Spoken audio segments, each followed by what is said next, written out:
We want wheels that work.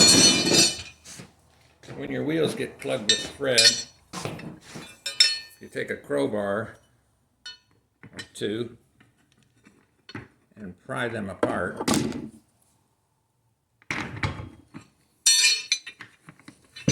Hammer.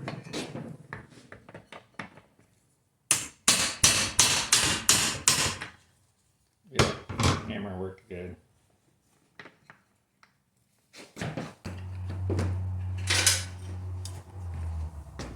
Teflon based tri-flow on there. We'll use our wheels back on.